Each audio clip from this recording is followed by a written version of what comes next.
Good morning, everyone. Welcome to my neighborhood. This is where I was born. Dito sa Project 4, Cubao, Quezon City. Naisipan ko lang maglakad-lakad, mag-contemplate. Nakita ko yung mga bahay ng mga kaibigan ko 50 years ago. No. Yeah, 50 years ago. Eto, bahay nila to. Eto, kaibigan ko rin. At dito ko dinadalaw ng mama ko palagi dito sa bahay na to.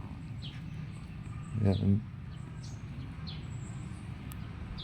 Dinadalaw ko, sinasama ako dyan ng mama ko. Ngayon, naglalakad-lakad lang ako dito.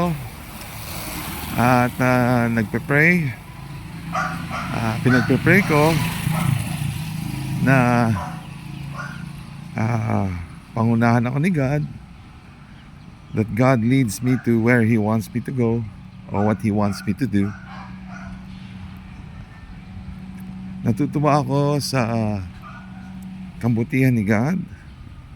He's never failed me. He's always been good to me.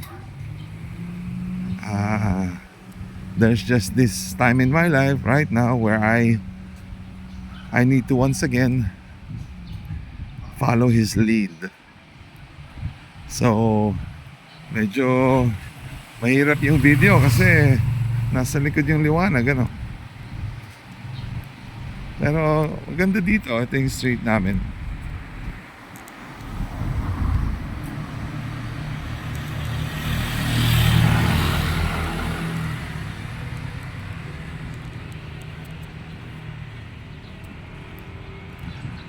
Ibang-iba na.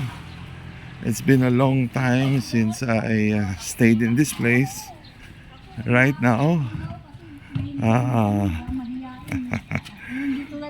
morning. Right now,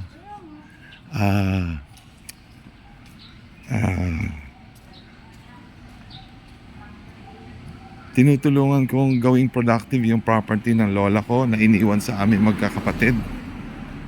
So sinusubukan ko siyang i-reconstruct para sa ganun maging productive na property siya dito sa community namin. So excited ako for that.